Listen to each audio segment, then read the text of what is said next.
Thank you so much for coming, Natalie and Samantha. We're really excited to have you here and learn It's more. okay. Thank you for inviting us.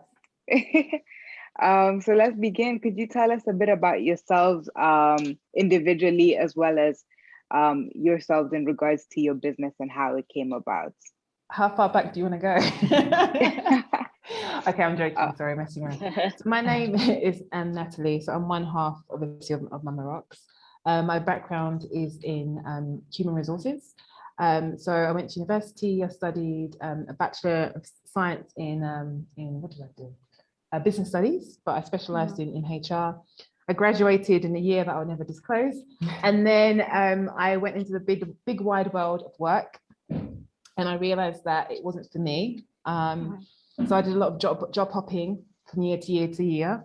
Worked for different creative and media houses and like photographic studios doing human resources, and I wasn't happy. And I've always been quite creative, and that's what I was drawn to, but I just disdained human resources. So I always wanted to run my own business because that's what my parents do, and they've always kind of raised us to be entrepreneurs.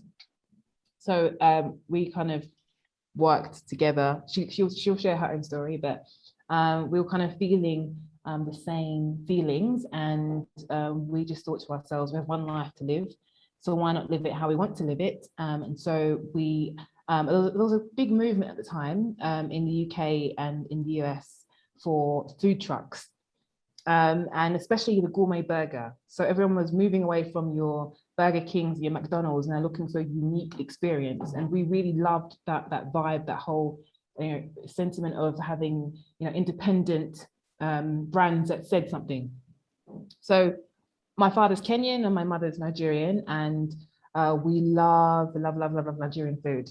So we're thinking, what can we do to get all of our values and all of our messages across, and also I love the food, and that's how we kind of created the whole concept of MamaRocks.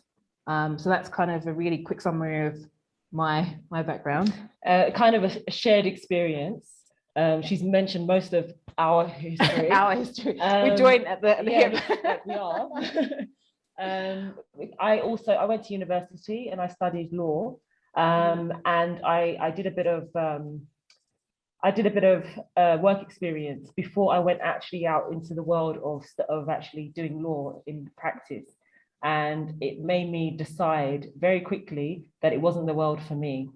It's a very kind of stiff environment, and it doesn't really allow you to be creative. You're kind of following case law that's already been instated. So I realized that it wasn't the environment for me. I was much more, like Natalie said about herself, much more of a creative person. And I'm someone who likes to kind of make my own rules.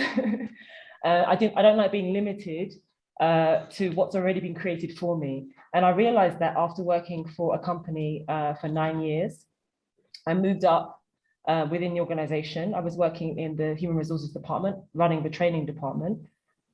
So we were basically, I was running training courses for the employees of that department. I had lots of opportunities to run my own kind of projects, and that gave me kind of a thirst and a taste for running my own thing. I was given a lot of autonomy in that role. And then so it made me realize I don't want to be working for someone else and making money for someone else. I wanted to set my own agenda and create opportunities for other people, and express who I am through what I do. So I feel like starting MamaRocks enabled me to do that, and that's why I'm here today. Yeah. Okay, that's great.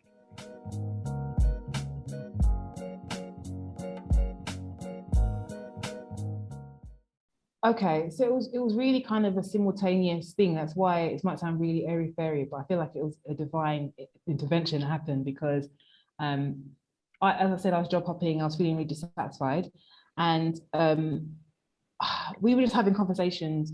And then the concept of a restaurant, it happened really mutually. It was just like an ongoing conversation. And we're sisters, and we're close. Sisters. And we spend a lot of time together. Like I said, so a lot of the experiences that we were experiencing, for example, going out to eat, we were experiencing together. So we went out in London a few times, and the thing at that time that was really popular was gourmet burgers. And so people would go out, there's a whole trend of people going out to different restaurants and trying to review which burgers were the best. And most of these restaurants were not run-of-the-mill kind of chain restaurants. They were very independent, like usually individual restaurants. So it was more like, I think, if I'm honest, I think Samantha was comfortable in her job, and like she said, it was only towards the end that she started to question a lot of things. I was all for just like leaving the country, like I was done with London, I was done with my job. No, it was because you were made redundant, and then you started asking questions. Okay, I would like to speak. Okay, for myself, that would be good. Yeah. So, sorry, you're seeing a bit of sibling squabble. One thing about being sisters is, which is fantastic, is that we can express ourselves in the way that we want to express ourselves. We don't have to be careful about how we say things as much as someone else, another partnership would. But wouldn't you say that you're reluctant to leave the UK a little bit? No, I would like to. Can I explain? Yeah. All right. So for me, I had been working for 9 years. If any human being who's been working for 9 years knows the trap you get caught into, especially I had student loan debt. Yeah. I had credit card debt. So it takes some time to kind of eat your way out of the debt before you can start something new. I can't just be like, oh, I'm going to start a business tomorrow. So I had some debts that I stupidly acquired, some of it at university. So I was made redundant in my job. And after 9 years, the redundancy package was quite nice. And it enabled me to buy my way out of my situation and start afresh. So that's the situation. It wasn't that I was reluctant to move on. It was a very difficult situation being kind of stuck in that credit trap. Yeah.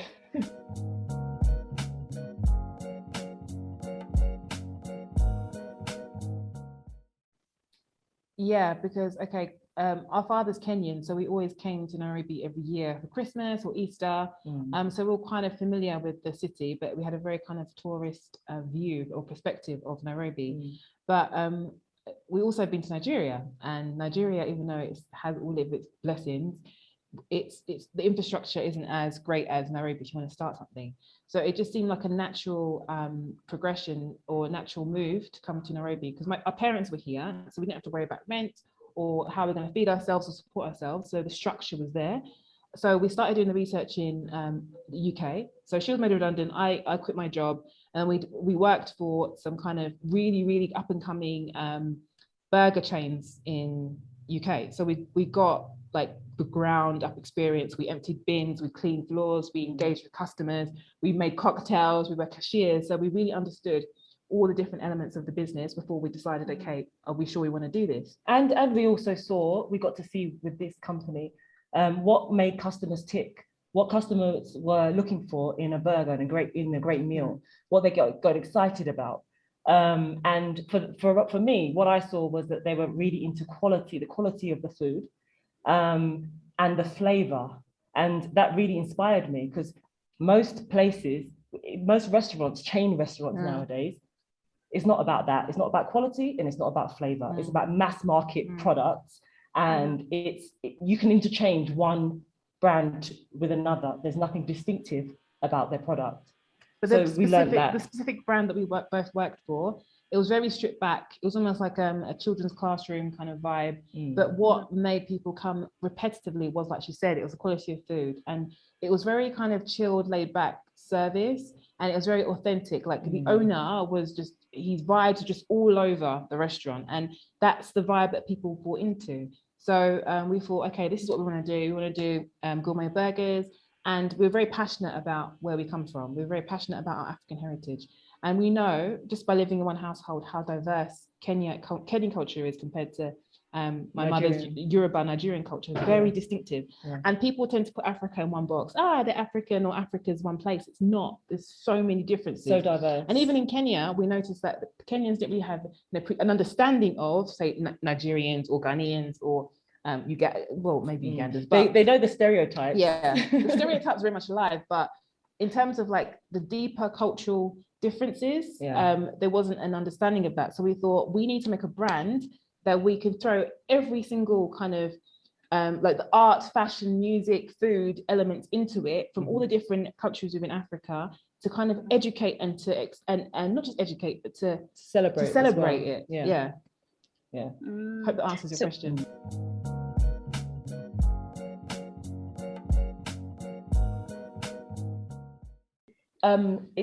We started doing research. I think the research and the actual working in a burger restaurant it's very essential part of the research. We did that before we came to Kenya. We did that for about a year, creating a business plan, and putting all that information together. And then we tried to do some research online about Kenya, but that wasn't very successful at that time. Not a lot was going on online in Kenya. A lot more now. You see a lot more businesses online now, and a lot of information you can get. So it was about a year in the UK. Then we moved to Kenya, and then it took us about, I'd say, 8 months to do research, to actually go out there and speak to people. We firstly actually started by going to different restaurants, different clubs, to understand the entertainment scene, to understand Nairobians and their kind of behaviors, because it's very different. We can't just come here assuming that things are like they are in London. Culturally, Kenyans are different. And, you know, just the city of Nairobi is a very different city. It's got its uniqueness. So we had to learn that. Like Natalie said before, it's very different being a tourist and then actually living and actually being a Nairobian. So we had to become Nairobians first before embarking on the business. So roughly the timescale was, we left our jobs maybe the end of 2014. So 2014 to 2015, we were just working in different restaurants. I think I worked in four different restaurants. I think you stayed in one restaurant. Yeah. And then we came to Nairobi in 2015, did research for about 8-9 months. So it was Christmas, end of 2015. Yeah, New Year 2015, that we had the vehicle, the mobile food truck in the Alchemist in Westlands. And then it took at least, I would say, a year for it to pick up momentum and for people to start talking about it. But I think straight away people were really identifying with the unique selling point. They're like, oh my gosh, these names are so cool. Like, they were asking questions, and so there's a lot of intrigue because it stood out because we had fused the burger with African cuisine. And it's only been in the last 24 months that we've been able to kind of not be involved directly, operationally, like cooking in the restaurant. So I don't want anyone to think that, it happened overnight. There's a lot of hard work and tears and like upset and like stress. So we haven't shared how we started, or okay, go on. Yeah, so we started with a food truck in a place called the Alchemist in Westlands. And we started just both you and I, my brother, who we ejected from the business. We fired him. And one other person, and that's how we started. And it was actually very difficult working a lot of hours and being the ones to clean and cook and then stock up within the day. So it was like an 18-hour shift on a daily basis for 2 years. But it was fun. We enjoyed the interaction with customers, and we did a couple of events where we took the food truck to 2 events, and that really opened up our customer base. At these events, people got to know about us. It was the best way to advertise our brand. So those festivals like Black Hits and Wine and Thrift Social, so that's where we were able to really tap into our key audience, and then they did the marketing for us. Literally, we didn't spend a penny on marketing. People were just talking about it because we were going to them, and they'd never seen a food truck before like that. So word of mouth really grew our business.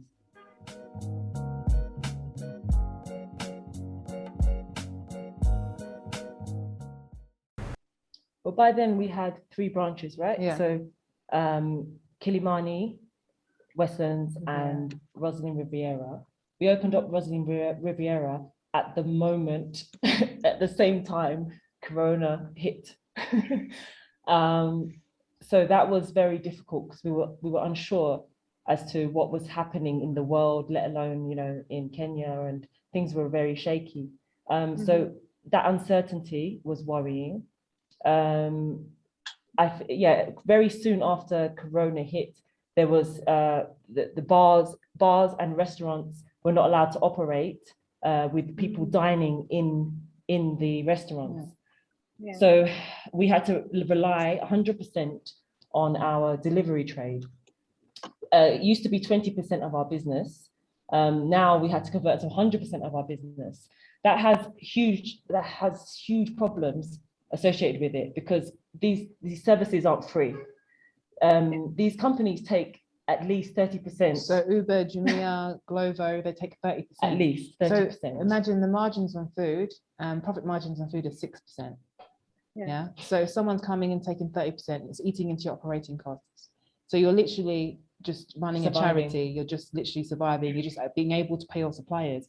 And having that restriction in your business means that we had to send people home on unpaid leave for an unforeseeable moment in time. So, we didn't set up a business to make money. We set up a business to make impact. So impact in terms of people's mindset, and also on who we hire, who we employ, who we engage with, and making that kind of a difference. So it was really difficult for us to send people home who had families, So we tried to rotate them. That's what we did. We rotated people. Luckily, we didn't actually have to fire anyone or let anybody go.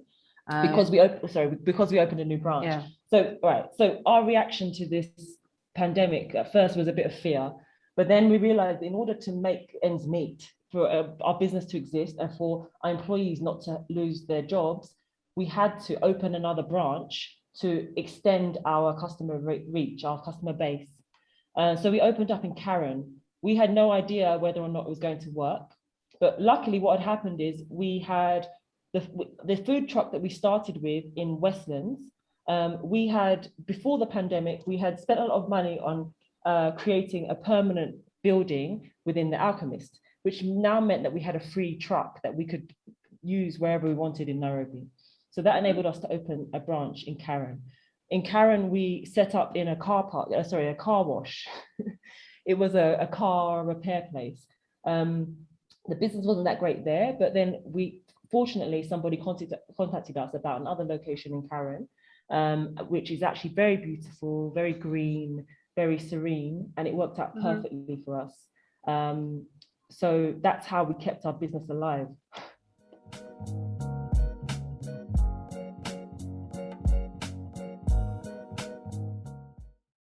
All right. Sorry, can I just ask it? So, like she was saying, we already invested in the space in Westlands, which was now a permanent structure. So we already had the vehicle that was free to move. So there wasn't really any cost in that respect.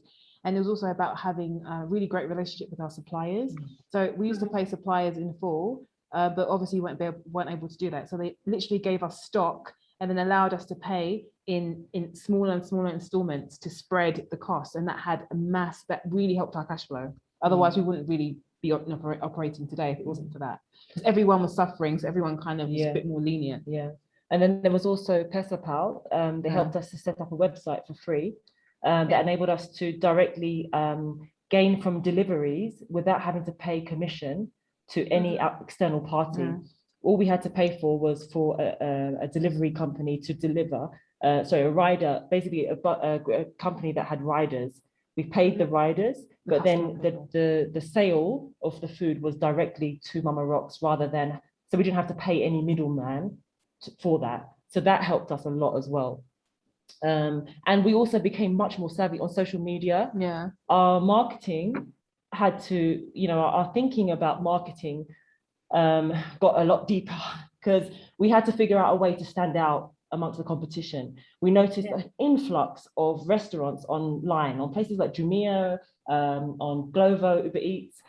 All of a sudden, everybody suddenly got into the restaurant business because they were creating restaurants from their homes. People get more kind of inventive in times of crisis. So the marketplace was much deeper. So we really had to stand out as a brand. So we went back to our values and we kind of got creative with our social media. We created much more videos to get attention, and that actually really worked. We did a campaign called the Bebe Burger, and we created a video about matatu culture. and that really flew nicely. Matatu drivers were sharing it, and all of the people that used to use the vehicles shared it, and they were all talking about it. So that really helped us stand out. Also, we're very fortunate to have an understanding team. So our leadership teams are like our accountant, our head of operations. They took a pay cut, and we took, obviously we own the business, but we took a pay cut, but everyone was literally on half their salaries. Yeah, it hurt, but and they were on half their salaries, but they gave 100%. Yeah. So, we couldn't have done it without that as well.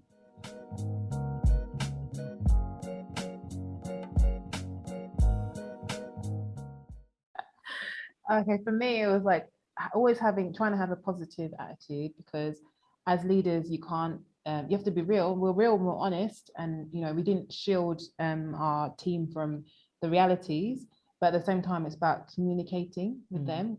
So strong communication, and the importance of building relationships, because it was relationship with suppliers, relationship with our team, a relationship with our heads of department.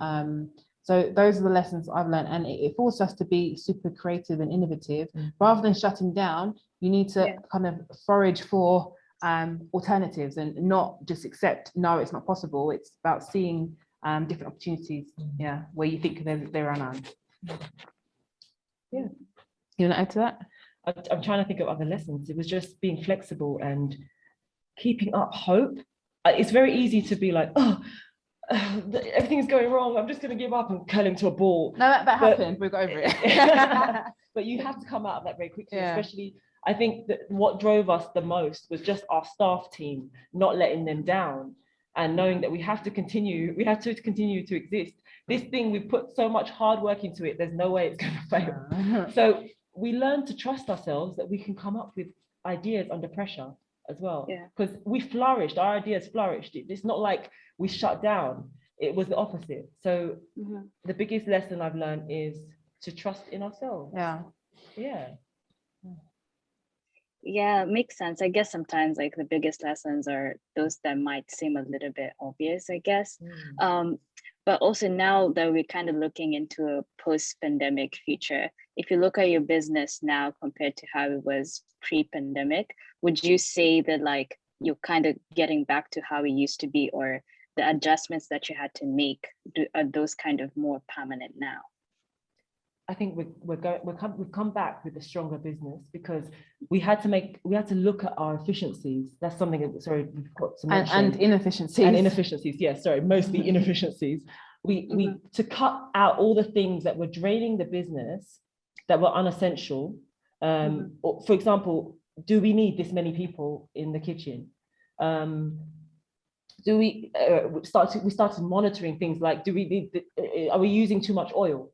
There are lots of little things that we pulled back on, that when we're now getting into the flow of things again, business is building up, but we're still making those savings, so it makes the business much more efficient. Yeah, because what was creepy, what was strange was when we stripped back our team, stripped back our staff, when we did have busy days, we were able to deliver the same outputs that were pre-COVID with less people. So we're like, okay, if they're capable, then why the hell did we have 100 people before when we were able to cope with 15? So it did uncover a lot of inefficiencies in the way that we did things, and it made people kind of wake up. Because people were more appreciative of their jobs as well. I think that was why it made people step up more, and just be more aware that tomorrow we could be shut. So they all wanted to contribute to keeping the business alive, and so there was that shared spirit of everyone pulling together.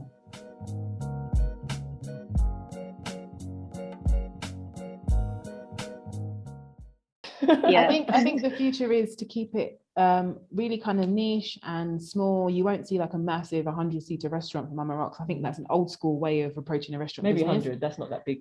Yeah, but that's my personal view is I think it's an old school way of approaching a business. I think if you have kind of really cute satellite restaurants, and maybe more like at home and sauces and merchandising, kind of like more like guerrilla style business, rather than the traditional kind of big eateries, and that's why I see the future of MamaRocks, and I see it going beyond Kenya. it would be a great story if we went to UK and also Nigeria. So we have a leg in each of our, hometowns. Yeah. And I see us doing much more for each location to be much more integrated into the community. That we've learned a lot about community in the last few months, because, for example, in Karen, we've had to learn, people are very different. Very different. And so we need to be more adaptable to each, the nuances of each location. That we've definitely fed that into the way we think. What else? That's all I can think of for now. But yeah, the future is all about expansion. We want to go to other countries simply because we want to share. We want to be an African export. So to other African countries, and to the world. We want to be in New York. We want to be in London. We want to be in South Africa. We want to be in all of these places so we can bring MamaRocks to the world, because it's all about celebrating this continent that we're from, and we want Africa to be adopted by the world rather than the other way around. Not seen as a charity case or help us, showing a product that people want. We're cosmopolitan, that we're artistic, that we're creative, But Burna Boy can't be the only person flying the flag. Where are we? Like, we need more, Yeah. The world needs to know about Africa and know that we've got equally and better things to bring. Paula Peter, the only advocate.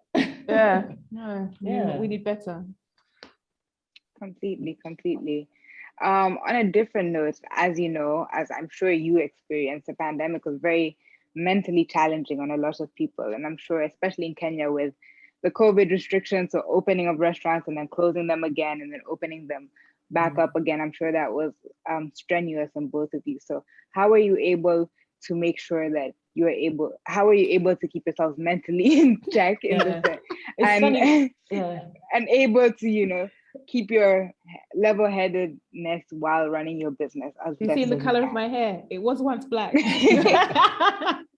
So how can we had our moments, and we're lucky because we have each other, and I really sympathize with business owners that just alone, because I think I would be in a totally different place. So we could vent, we could cry, we could scream at each other and know that we're not taking it personally. But it was difficult, I'm not gonna lie. I did question my mental health now and again. More than once. More than once. But I really truly believe that it's made us stronger, more resilient, and more adaptable and flexible.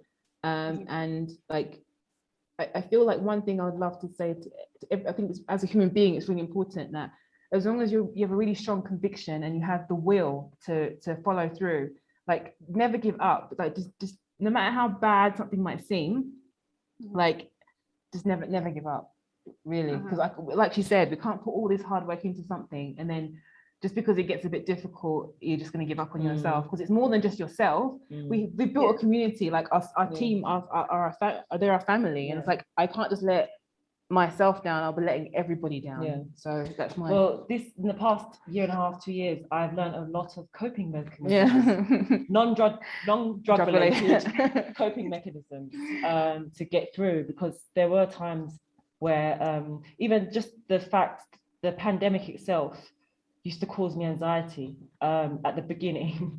So even being in spaces with other people, like supermarkets, it used to really get to me, and I'd have panic attacks because that's just how much I cared about the whole thing. I was very worried about it. So I obviously had to, in order to function, you have to learn to get over that. So I learned to do meditation. I learned to do meditation, and that really helped me. Just that moment, few moments in the morning where I'm able to just be with myself. It also helped me to plan and to get over any worries or concerns that I had, because I was able to just break everything down into smaller pieces. Everything feels too unbearable to work through when you look at it from afar, but when you sit there and let it break down in your mind into smaller pieces, it's much more manageable. And you see the world differently. Because it's easy to be overwhelmed, and I think if you just tackle it day by day, break it down into smaller problems rather than seeing it as a whole big issue. You make it step by step. So that's what meditation taught me. So I'd recommend it for anyone, and yoga. Yeah. Just to keep in that calm space where you can actually think. Yeah. I saw on your social media that you also have a podcast called, I think, Mama Psychology. Mamaology. Psychology. Mamaology Psychology. Yes. So, and part of the things that you talk about are mental health as well as lifestyle and other stuff. So was this also born out of your experience in the pandemic? Just curious. I think so. Yeah. We had a lot of chats, didn't we? And a lot of talking through things. I mean, about the podcast, I think, like we said, we set up the business not just about food, but we really wanted to change people's mindset, and it wasn't obvious what our values were as a brand and as individuals, because they're one and the same thing. Our brand is us. So that's the motivation behind the podcast. But in terms of the subject matter, we had a podcast about how to cope during difficult times. That was very purposeful because we had experienced dark times throughout the pandemic.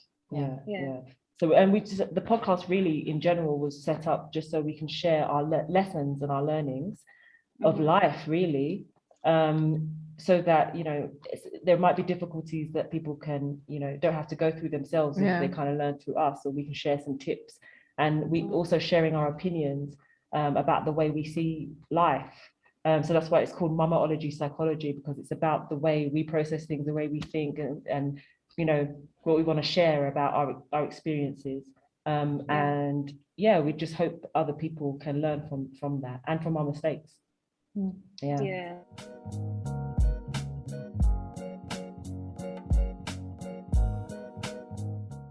It's a really hard question because I feel like I disengaged from media intentionally to save my mental health, because it got to the point where you turned on the TV and everything was COVID. And do you know what that does to your psychology? Like, it makes you already feel fearful and hopeless, and like I might as well just kill myself. And I didn't like those feelings. not I thought about suicide, but I'm just saying that. So I'd completely just disengaged. So I can't really honestly answer your question about whether something was given more light or not, because all I saw was COVID, so I turned off the TV.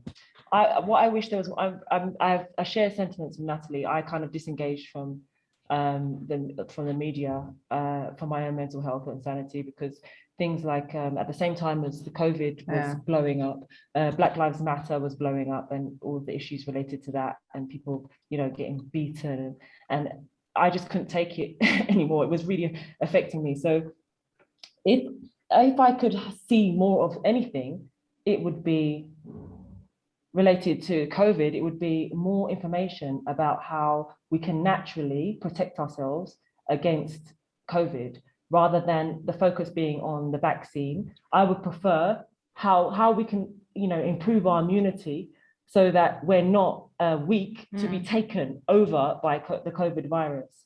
I feel like if people focused more on that, it would be a better place. Because I purposely seek out information about this stuff, and you really have to dig for it. I'm very into my own personal health, because what I eat, what I consume, and what goes into my head, how my mind works, is all related. So I chose to focus on food.